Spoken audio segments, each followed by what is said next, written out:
committed to support this conference for the next years to come. Yeah? Because it's not matters of your country, for your region, and beyond some region, and will be potential food basket for the world, especially staple food and horticulture products, where we are aiming for nutritious food. First time I come here because I participated in the horticulture expo. I don't say best, but I say it is one of the best horticultural products is from Uzbekistan. If you didn't believe, please test by yourself.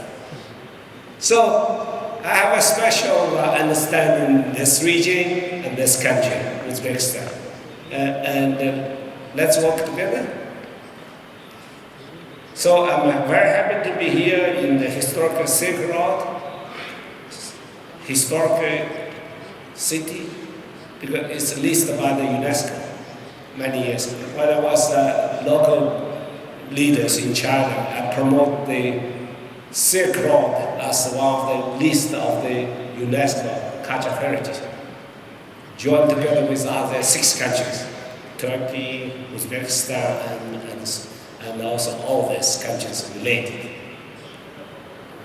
So between Xi'an and Istanbul, or between Xi'an and Rome, Samarkand was a stopover.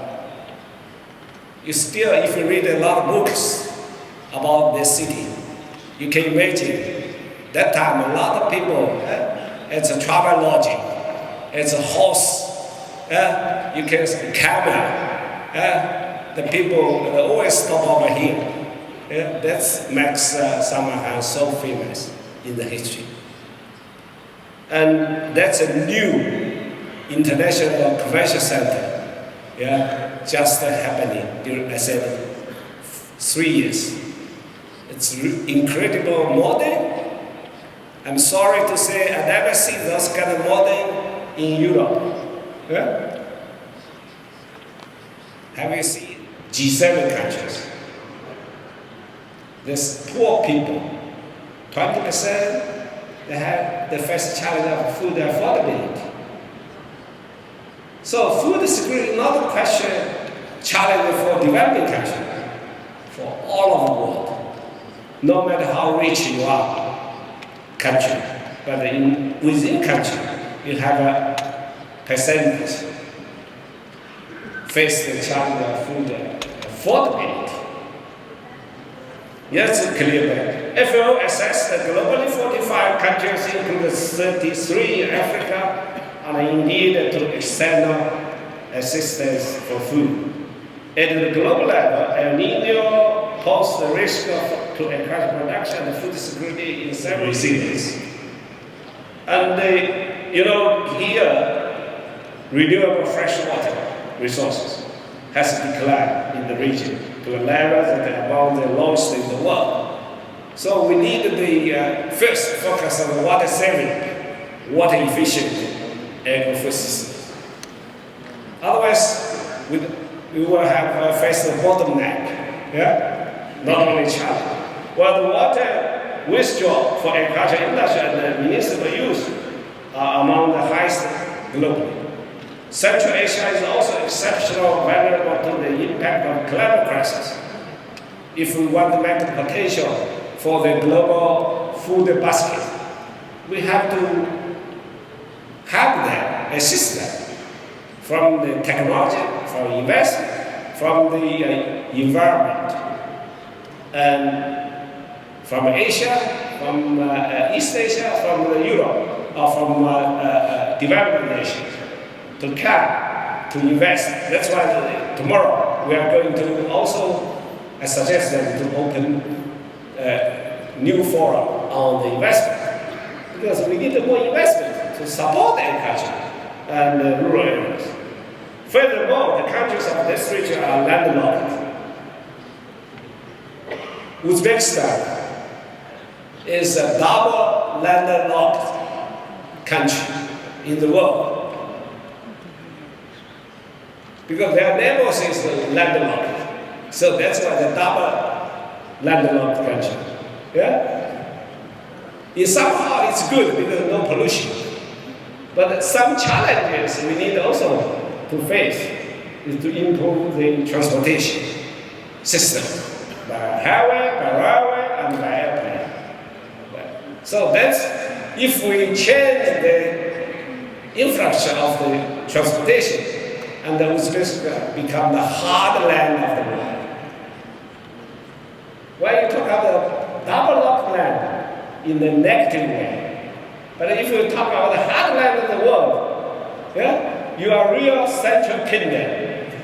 Like Chinese, in Chinese words, 中国, it means the central kingdom. But the Uzbekistan is the real central kingdom, central land, or heartland of the world. Yeah? How to turn to comparable disadvantage to the advantage through the agro-food system development. That's the only solution to start. That's why Uzbekistan is so important, not only for your country and for the world. By achieving all this economic, social, environmental development, we needed a holistic design. I always said we needed design bigger and longer and doing concrete, step by step. And I'm happy to see the Uzbekistan politically, economically are stable. So you have an advantage to design bigger and longer. Yeah? To bring all this, consensus or suggestions to have SDG summit more relevant to the ground. We needed the summit in big city like New York, but agriculture people, we should learn it from the ground first. That's my experience for 40 years. In '83, I started work after graduation from university. So if agriculture, you didn't learn it from the ground, from the country, it's just a lip service. That's my 40 years experience. It become a new center of civilization. So let's work together from the ground, from agriculture, from the rural areas. Without the revitalization of rural areas and agro-food systems, you can not to revitalize the country and the region. Thank you. Thank you very much.